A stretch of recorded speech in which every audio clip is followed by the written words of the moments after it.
Olá, boa noite pessoal, tudo bem? Olá pessoal, tudo bom? A gente começando hoje aqui o nosso primeiro café filosófico na plataforma do Mileto Academy, um material exclusivo para você, assinante do Mileto Academy. Hoje, no nosso primeiro café filosófico, para você que já contemplou os nossos cursos, os nossos materiais, a gente está trazendo um material num formato mais de debate, de conversa mesmo, né? Onde eu e o professor Caio hoje vai trazer alguns temas sobre as perspectivas na filosofia contemporânea, né? Porque no Mileto Academy, como a gente trabalha, no nosso enfoque aí na filosofia contemporânea, hoje a gente meio que vai dar um pontapé inicial, né? Para trazer algumas perspectivas na filosofia contemporânea como um todo, né, Caio? Exatamente, né? É interessante a gente perceber, professor Lucas, como a filosofia se desenvolveu desde lá quando consideramos o nascimento da filosofia na Grécia Antiga, né? Até hoje, e como ela se desmembrou em várias disciplinas, né? Então, hoje a filosofia, como talvez diria o Deleuze, né, ela é um conceito em potência. Né? O que ele quer dizer com um conceito em potência? Que ela é uma criadora de conceitos, certo? Então, o que é o filósofo? Né? O filósofo é um artesão. Né? O filósofo ele é quem tem a competência, digamos assim, ou a missão de criar valores, criar conceitos que possam lidar com os mais problemas e mais variados problemas da humanidade, né? Os mais existenciais. Hoje a filosofia é uma grande criadora de conceitos de trabalhador, e não só de criador, mas de conceitos existenciais, né? Hoje grande parte da filosofia gira em torno do existencialismo. Então o Deleuze ele basicamente entende que a filosofia é esse conceito em potência, né? Algo muito aberto. E hoje, no século XXI, Lucas, acho que a gente consegue perceber isso muito mais, porque cada vez mais nós nos embasamos em outras disciplinas para criar um argumento filosófico, né? Então aqui tem até um exemplo aqui, né? Temos aqui o Gênio Egoísta do Dawkins, né? Que é um biólogo de formação, né? Só que é um livro extremamente filosofável, digamos assim, né? Ele já faz alguns apontamentos filosóficos mesmo, apesar de não ser sua formação principal, mas é um livro que, ao ler, você, pelo menos que gosta, né, que tem essa sistematização do pensamento filosófico, você consegue perceber e consegue elaborar novos conceitos, certo? Que nem, agora um exemplo pessoal, né? Depois que eu li esse livro, eu nunca mais consegui começar um conceito ou começar um raciocínio sem ser pela parte biológica, né? Então hoje eu olho muito mais e vejo se biologicamente aquilo faz sentido com o comportamento humano. A própria psicologia também, né? Com certeza. O que seria a psique ou a mente do que um produto biológico, né? De um produto de diversas bilhões de interações do corpo ali. Então é muito interessante como a filosofia hoje varia, né? Desde a física quântica lá até a arquitetura, sabe? É lógico que no meio disso, com essa amplitude, surgem muitas aberrações, né? Surgem os coaches, né? O pessoal que acha que o pensamento vai mudar a realidade, né? Surgem muitas aberrações, se é que podemos chamar assim. Mas, ao mesmo tempo, surge uma amplitude muito grande no pensamento filosófico, eu acho. E o que você falou no começo, né, que a filosofia... a gente fez até um conteúdo já no Instituto Mileto, quando a gente falou sobre isso, né? Que o papel da filosofia hoje, que antigamente a filosofia ela era assim, perdão, ela era sim responsável por ter um papel instrumental, um papel instrumental. Quando a gente falava nos principais matemáticos, nos grandes matemáticos da antiguidade, eram filósofos. Os astrônomos eram filósofos. Os linguistas, filósofos. Os poetas, filósofos. Então, tudo estava no campo da filosofia, né? A própria criação, o surgimento da filosofia ocidental, lá com o Tales de Mileto, né? Que se baseava-se no conceito da razão, quando ele rompeu com os mitos Então, antigamente, a filosofia tinha sim esse papel instrumental, né? Hoje, a gente fala que ela teve diversos filhos e netos e bisnetos, né? Como todas as ciências. A própria astronomia, a matemática, a física, a química, a linguagem, tudo, né? E quando a gente fala, mas quando o Stephen Hawking, né, falou que a filosofia estava morta, né, que a filosofia não servia mais para nada. O pessoal entendeu meio mal aqui. Né? Exatamente, foi muito criticado, mas eu mesmo, como professor de filosofia, não me senti nada ofendido, porque a gente entende o que ele quis... O que ele quis abordar. O que ele quis abordar, né? Na questão da filosofia, não é mais aquilo que traz as respostas. Exatamente, mas assim, ela questiona as respostas. Exato. Né? Então, é o que a gente até falou em uma live, né? Que hoje a filosofia ela pode, enfim, repousar no seu trono para cumprir o seu papel de questionar tudo. Porque antes, lógico, quando a gente fala na filosofia socrática, né, que foi o divisor de águas, né, o antes e o depois, mas principalmente com a filosofia pré-socrática, a filosofia ela tinha um papel, não só pré-socrática, mas ela tinha um papel de explicar as coisas. Né? Hoje a filosofia não explica nada. Bodega nenhuma. Hoje a filosofia não explica nada. Né? Porque se a gente vai traçar, por exemplo, uma abordagem filosófica para explicar, por exemplo, o conceito da arte, vai aparecer um crítico de arte, formado em arte. Se a gente for falar filosoficamente sobre a mente, né?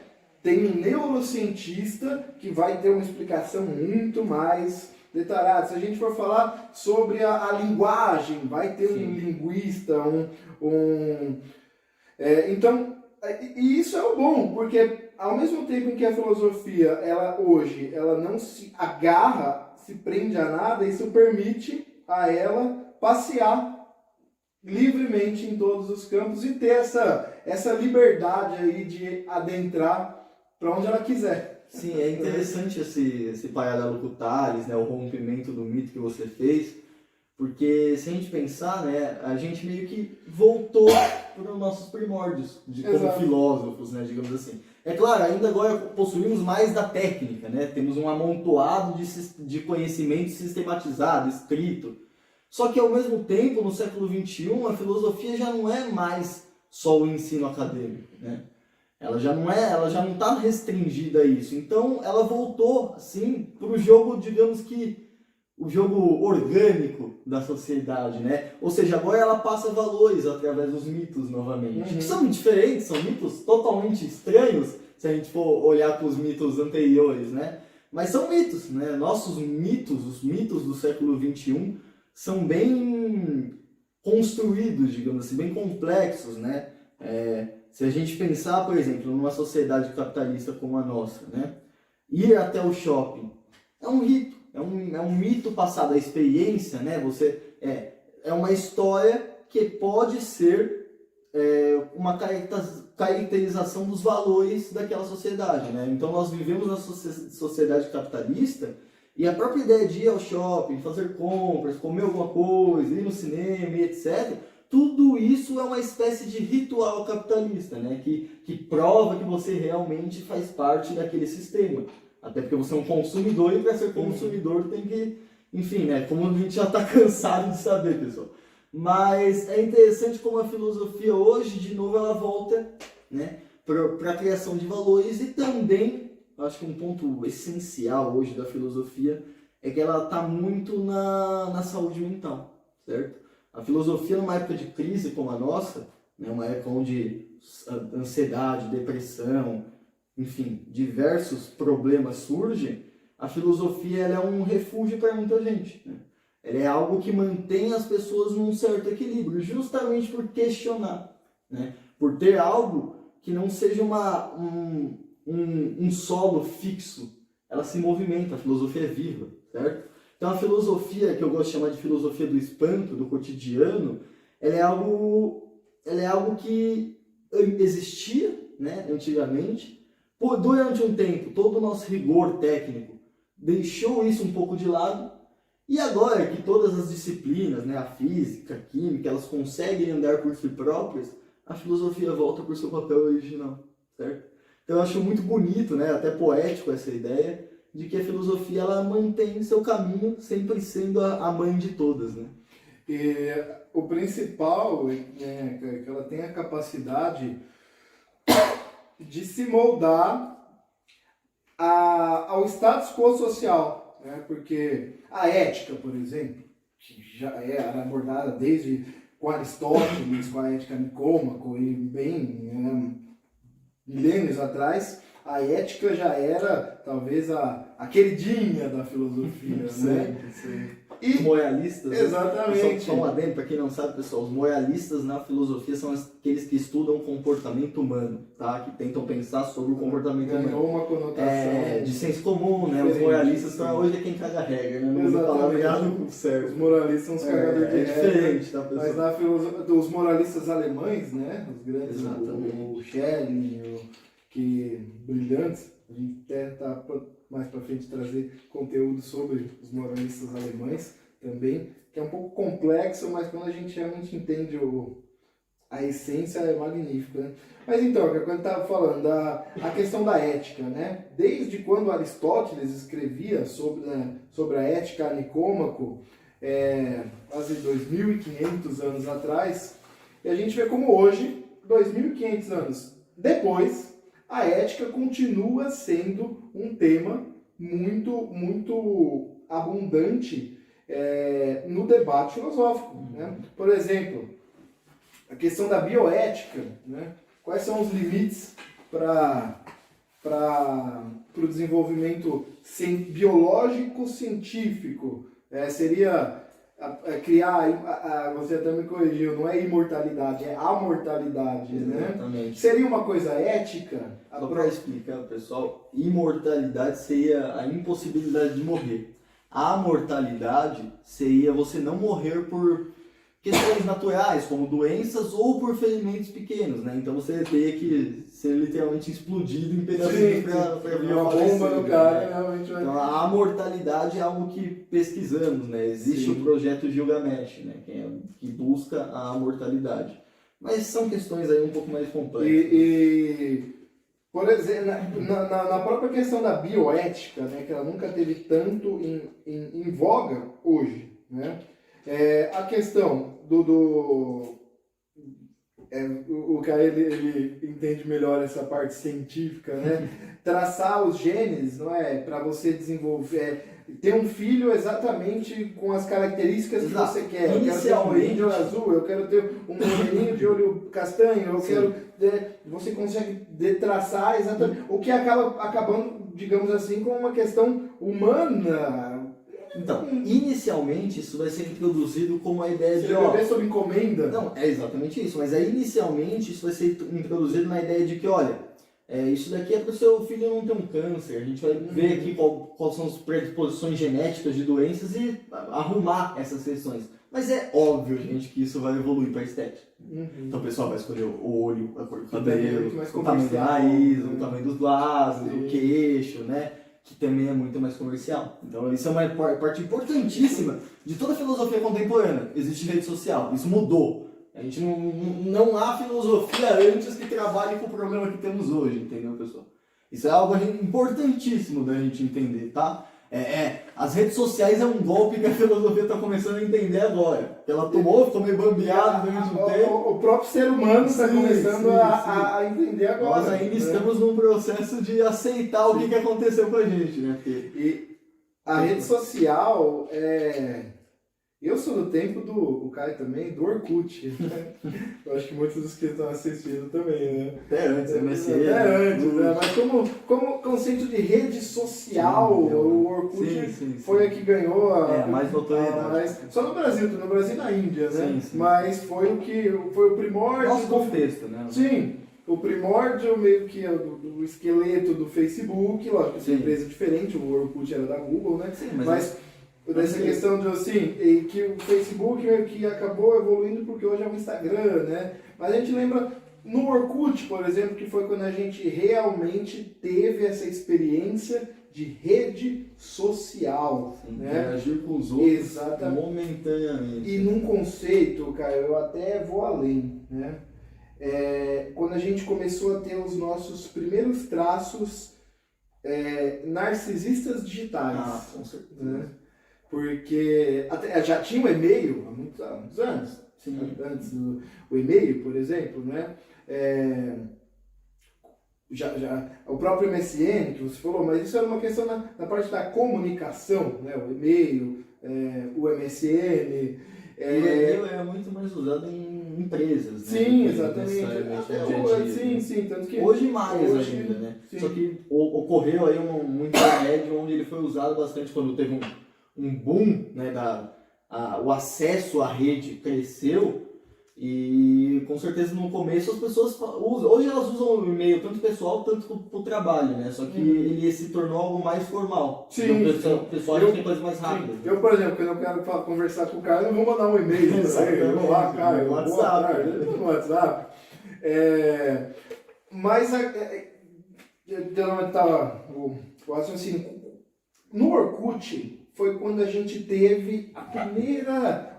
Quando a gente começou a plantar a sementinha do nosso narcisismo / egocentrismo digital. Né? Por quê? Porque aí teve a capacidade da gente colocar as fotos, né? Quando a gente começou a compartilhar a nossa vida, né? Porque a ideia do Orkut, né? Sim, era uma era vitrine da sua vida. Sim, exatamente. Tanto que o subscript lá, né? Era literalmente um mural que aparecia quem gostava de você, o quanto você era amado. Sim, você tinha avaliação de coração, de like, de um monte de coisa. Caiu. Não, meu celular. Receber scraps, Exato. né? E aí que tá. Foi a falar, mas já tinha antes aplicativos, sites, né? Sim, de foto, por exemplo, o Flogão, lembra do Flogão? Tinha um monte já. Tinha o MySpace. O MySpace já era uma rede social, só que era bem. Mas não bombou. Sim, o Fotolog, né? Exato. O Flogão, que era. Tinha um monte. Que era tipo como se fosse o Google Fotos, vai, pra quem não lembra. Só que focado como se fosse mais um banco de armazenamento de imagens, né? Ou seja, você não precisaria mais guardar as suas fotos reveladas Você não no baúzinho. junto num lugar. Sim. O Orkut foi isso, né? Sim. Você a foto, comentário. Exatamente. E você não tinha mais de que guardar as suas fotos, ainda que digitais, né? Que na época teve o boom das câmeras digitais também, né?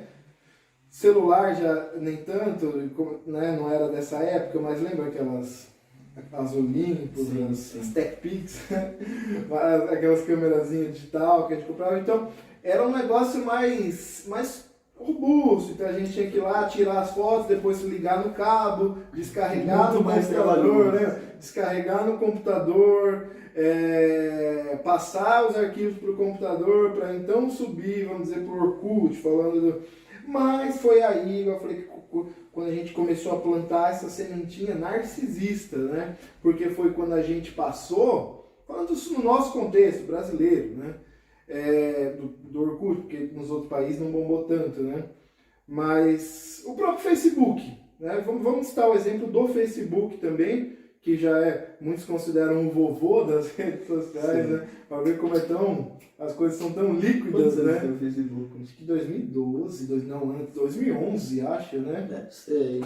Dá 15 anos. Por 15 anos estourando. Mas eu acho que foi 2010 para 2011 que começou o Facebook. E todo mundo já fala que é o vovô das redes sociais. 2004. 2004? Mas mesmo assim, Mas 20 anos. Mesmo assim, pra você ter uma ideia. Como, num tempo tão... As coisas muito líquidas, né? Claro, existe o Facebook hoje, sim, mas a gente vê a questão do narcisismo digital muito mais no Instagram. Não apenas no Instagram, TikTok, entre outros. Pessoal, antes de mais nada, a gente também não está aqui para cagar regra nenhuma. É porque a gente também consome aplicativos, A gente está pensando exatamente. sobre porque a filosofia está imersa nessas Exato. redes A sociais. gente não está querendo pagar porque no Instagram é a deteriorização da sociedade. A gente aqui está numa... São coisas que acontecem. Exato. Socialmente a gente partiu para isso. Sim, e falando e quando a gente, voltando, quando a gente postava fotos no Orkut ou no Facebook, né? Foi quando surgiu as primeiras selfies, né? Lembra das selfies do biquinho, né? Biquinho de pato, que falava, né? Foi quando a gente começou a postar, porque até então, 20 anos atrás não existia o conceito de selfie. Você bater uma foto, era você pegar e tirar a foto. O conceito de se autofotografar é uma coisa que veio junto com as redes sociais. Sim. Né? E se você vê, é uma criação do nosso tempo, né? O conceito de se autofotografar. Né? Por que hoje a gente, antigamente, por exemplo, quando a gente comprava uma máquina, tinha aquelas máquinas de filme, Sim. Né? 12 filmes, 24 filmes, né? A gente não ia perder tempo virando a máquina, tirando foto da gente mesmo. Quando muita gente pedia para alguém tirar uma foto nossa em algum lugar, mas o nosso objetivo era o quê? Registrar o que a gente via, um evento, um aniversário, uma confraternização, um Natal, né? A gente registrar o de fora, né? Exato. Junto com a tecnologia, as redes sociais e tudo, veio o quê? Esse desenvolvimento narcisista, onde a gente passou a ter mais necessidade de virar as lentes para nós mesmos, né? A gente postar a nossa imagem, né? Não basta a gente ir num lugar, uma viagem, enfim, e só fotografar o lugar. Assim como também não basta fotografar o lugar e mostrar para os outros que você está no lugar. É necessário você tirar uma foto bonita de você mesmo com um lugar no fundo, né? Então, interessante isso que você estava falando, né? Eu até lembrei, como que chama a sua página no Facebook? É o meu feed de notícias, né? Sim. Ou seja, nossa vida é jornalística, certo? Para além disso, nossa vida é totalmente televisionada, digamos assim, televisionada, né? Ela não vai aparecer na Globo, mas ela está ao vivo acontecendo e sendo exposta em vários lugares. Ou seja, o que eu penso o show de Truman é real. Só que, diferente do show de Truman, ninguém nos enganou. A gente entrou nisso que a gente quis. E aí que tá o que você está falando, né? A exploração dessa tendência para a individualização humana, para o egocentrismo, o narcisismo, né? Isso é com certeza capitalismo, de certa forma, né? Comércio, a mercantilização das ações. Isso não é uma questão de estou falando que o capitalismo deveria deixar de existir. Não, pelo contrário, tá? Ele produz uma riqueza que nunca produzimos. Porém, ele tem seus problemas, certo? Então, eu acho necessário a gente entender como a filosofia, com as redes sociais, se torna algo muito mais espetacularizado e, ao mesmo tempo, individualizado, certo? Tudo se torna muito grande, tudo tem a possibilidade de viralizar, e isso dá dinheiro para muita gente, mas, por outro lado, cria uma geração de ansiosos e deprimidos por não viralizarem, certo? Então nós temos problemas que vão da ética à saúde mental, que foram abertos com essas novas possibilidades de contato imediato humano que nós temos, dessa espetacularização da vida, né? desse excesso de exposição, e que, sinceramente, pessoal, a gente não sabe o que fazer. Se a gente for ver o que as próprias empresas tentam fazer, o que os governos tentam fazer para lidar com os problemas que isso está gerando, é coisa, digamos que, infantil, de criança, parece brincadeira. Por quê? Porque é aquilo que a gente estava falando, né? Não assimilamos o golpe ainda. A própria filosofia ainda está atordoada e não começou a desenvolver métodos e valores para lidar com as redes. Não abolir as redes, deixar de usar as redes, mas lidar com as redes, né? Isso, obviamente, em algum momento vai acontecer. tem aí todas as questões, né, sobre regulamentação da mídia, que, independente do seu espectro político e do que você possa achar, é uma discussão que vai ter que ser feita, porque chegamos num momento onde que as ditas fake news estão gerando realmente problemas sociais, não como se nunca existisse fake news antigamente, sempre existiu fake news, a gente é uma espécie de fake news, né? Uma das nossas habilidades é mentir, tá ligado? Literalmente mentir, certo? Então, essa habilidade de conseguir falar sobre o que não existe, de enganar os outros, existe desde quando a gente não é nem homo sapiens ainda, né? Então, é necessário... Não é único do ser humano, né? Exatamente. A ideia de enganar os outros não é necessariamente única do ser humano. Outros primatas apresentam tais comportamentos. É claro que a linguagem humana, né, e as redes sociais é uma extensão da linguagem humana, isso se torna muito mais complexo e a capacidade de enganar os outros também se torna muito mais complexa, né? Mas, enfim, as redes sociais, elas realmente destrincham, surgem, né, com elas problemas que são éticos. Eu até que o professor Lucas falasse um pouco disso, que ele gosta bastante desse campo da ética, né? O que você acha assim que pode surgir das redes dentro dessa ideia do campo ético, assim, o que além lógico, dos problemas que a gente está vendo, mas que talvez alternativas nós tenhamos para lidar com as redes, talvez de uma maneira um pouco mais ética? Não querendo cair na regra, né, mas buscando uma melhoria mesmo da nossa comunicação como espécie. Eu acho que nenhum. Obrigado. É o que eu imagino. Na verdade, pode até ter. Não achei que você seria tão direto. Mas a gente ainda está aprendendo. É porque é delicado, sim, porque a gente nunca soube. Quem falar que soube é mentira. Mas a gente nunca soube realmente compreender e aplicar a ética na nossa vida como um todo. Antes das redes sociais, na época dos nossos pais, nossos avós, né? Tem até aquela eterna moral, o que algo é ético ou é moral, sim, né? Sim. A questão da ética ela é muito mais ampla.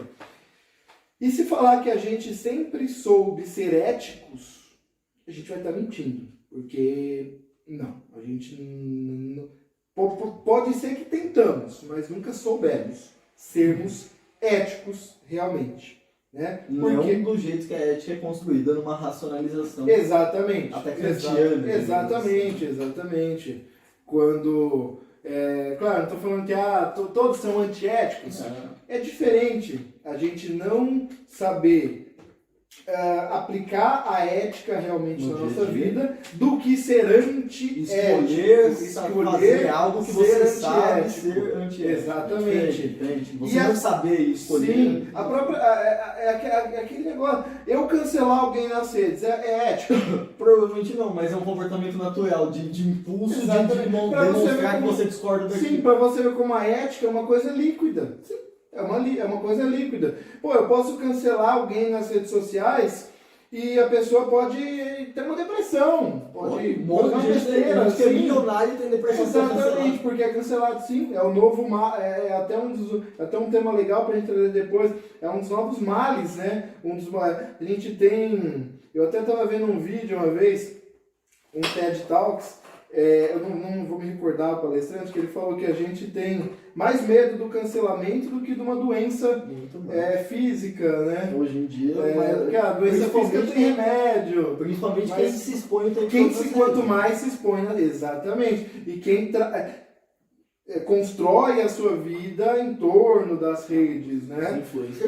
Os influencers, exatamente. Isso significa também perder dinheiro, muito dinheiro. Sim. Nada também é só no campo mas da grande maioria tá naquela questão, a gente tem medo, né? Quanto mais a pessoa tem uma vida digital, né? Uma vida digital no sentido de que o próprio termo influenciador digital também é um termo recente, filho do nosso tempo, né? Sim. Que hoje é uma profissão, né? O influenciador digital é uma profissão hoje, né? É uma vitrine publicitária, como É igual aquela coisa, um jogador de futebol ele não ganha dinheiro chutando bola, ele ganha dinheiro por causa do patrocínio na camisa, né? E um influenciador digital é uma profissão onde ele movimenta milhões muitas vezes, né? É igual você falou, o nosso capitalismo, ele é assim e acabou, né? Então o influenciador, ele tem quem vai julgar, mas fulano, por que fulano é tão famoso se ele não faz nada, só fica mostrando a vida, né? Aí eu já entro numa outra questão, né, de que antigamente, para você ser famoso, você tinha que produzir arte. Né?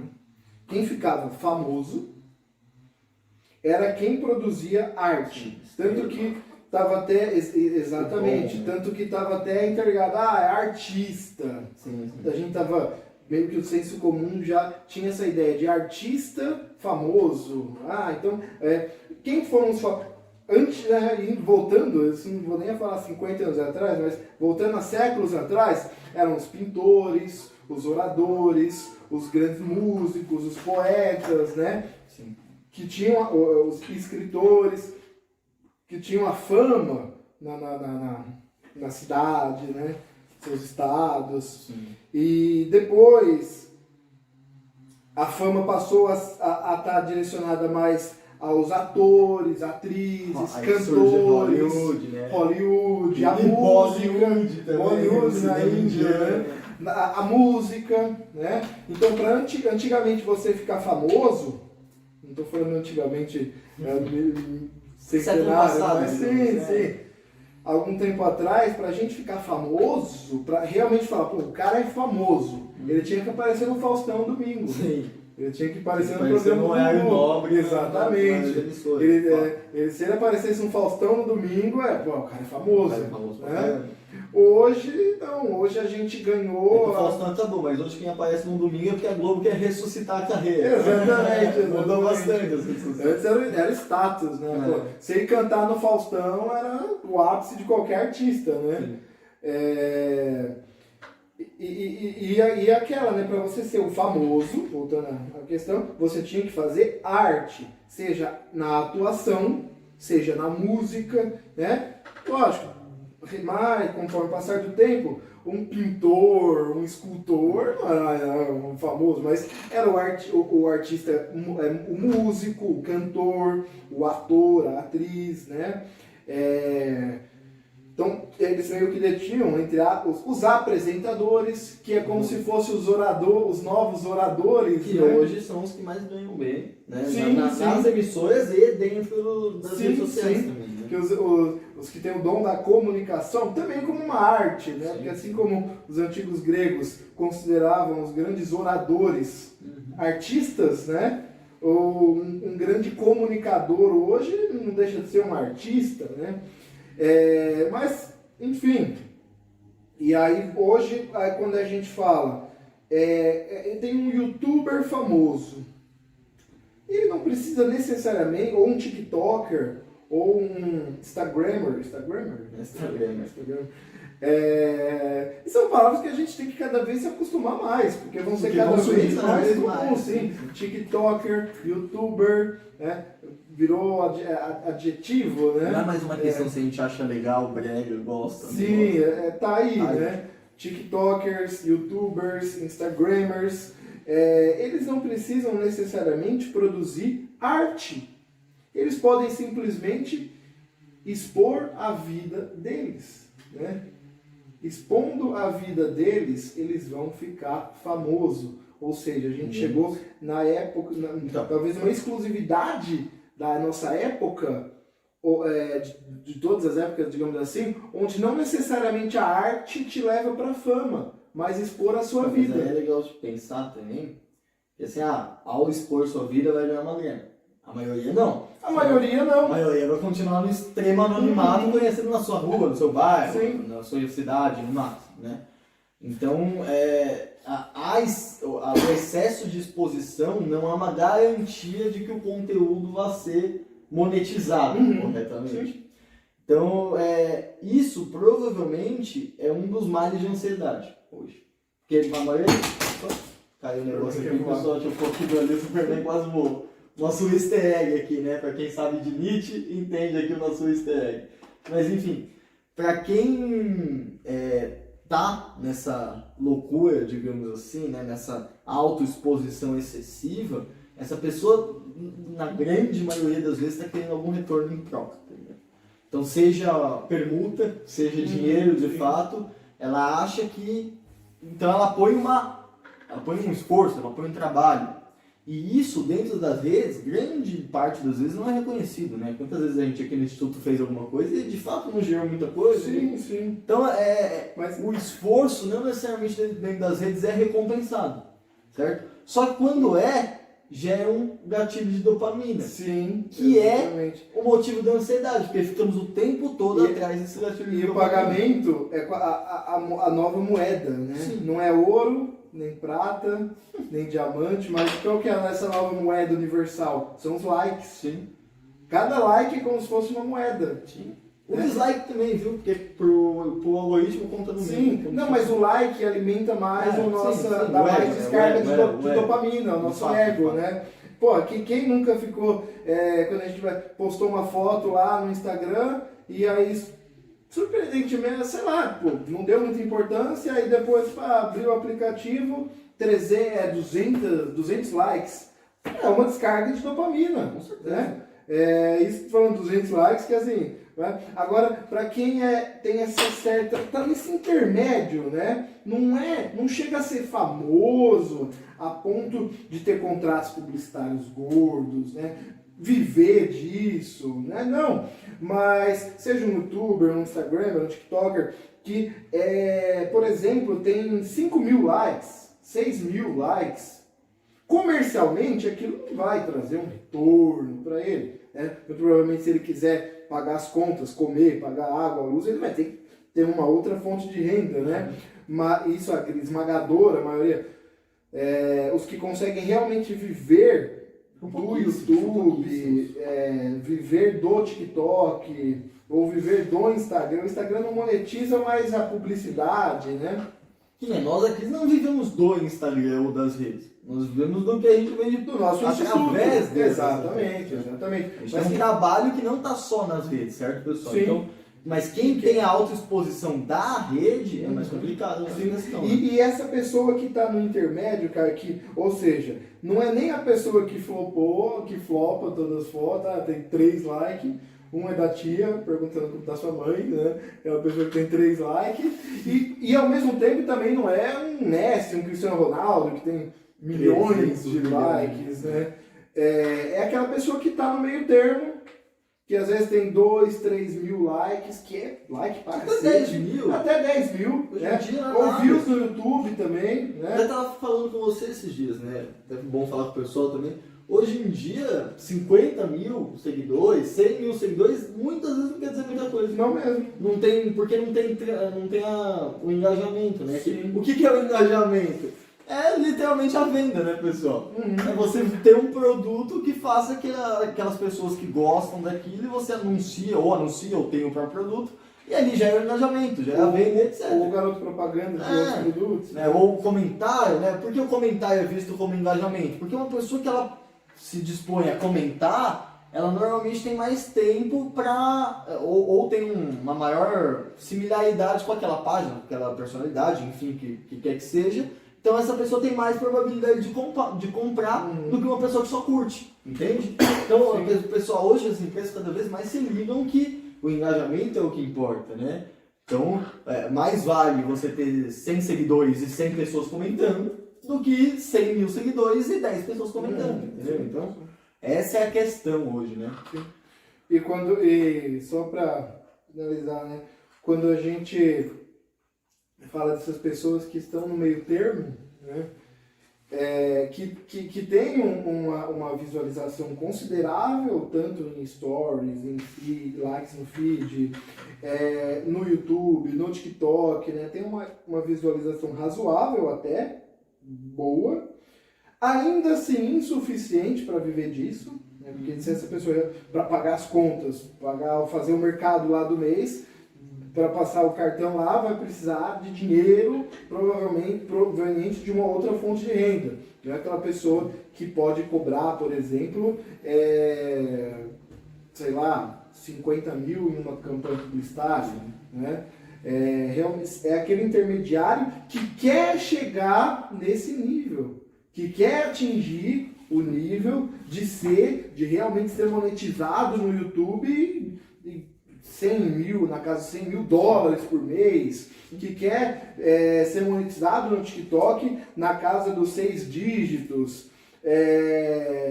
que quer fazer uma publi, né, que cobre 50 mil por um stories. Sim. As pessoas querem chegar, Elas né? querem.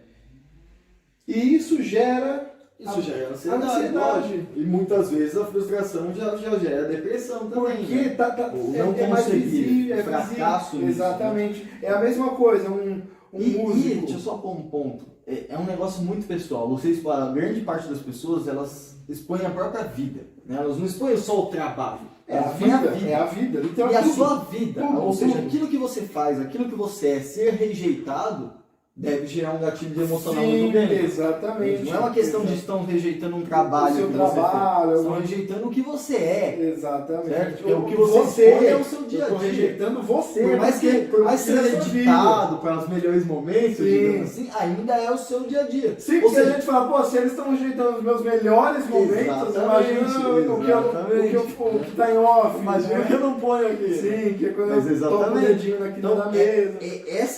essa expectativa e frustração é um problema que vai gerar ansiedade e muitas vezes a depressão no nosso século XXI. Né?